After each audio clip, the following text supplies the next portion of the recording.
नमस्कार दोस्तों। क्या दुनिया एक बड़े युद्ध की तरफ बढ़ रही है? Israel, Iran, Lebanon, middle east का पूरा नक्शा इस वक्त बारूद के ढेर पर बैठा है। लेकिन सवाल यह है कि हजारों किलोमीटर दूर बैठे हम हिंदुस्तानियों को इससे क्या फर्क पड़ता है? दोस्तों, फर्क पड़ता है।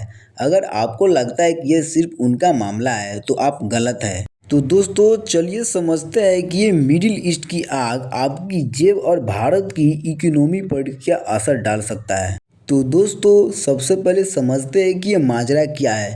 इजराइल और ईरान के बीच ये पुरानी दुश्मनी अब खुलकर सामने आ गई है। ईरान के मिसाइल अटैक्स और इजराइल का पलटवार ये कोई छोटी बात नहीं है।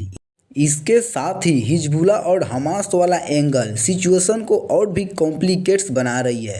तो वहीं बात करें हिजबुल्लाह और हमास, इसका भी एक एंगल देखने को मिल सकता है इस पूरे युद्ध में।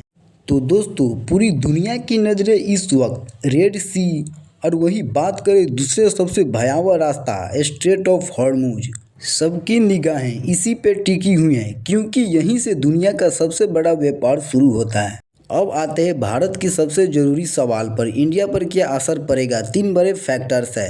पहला है पेट्रोल और डीजल का दाम। दुनिया का 1/3 क्रूड ऑयल मिडिल ईस्ट से ही आता है। अगर वहाँ जंग बढ़ती है तो सप्लाई रुकेगी और क्रूड ऑयल $100 प्रति बैरल के हिसाब से बढ़ सकता है। तो वहीं दूसरा है स्टॉक मार्केट की हलचल। जब भी हम मिडिल ईस्ट में तनाव होता है तो इन्वेस्टर्स डर जाते हैं।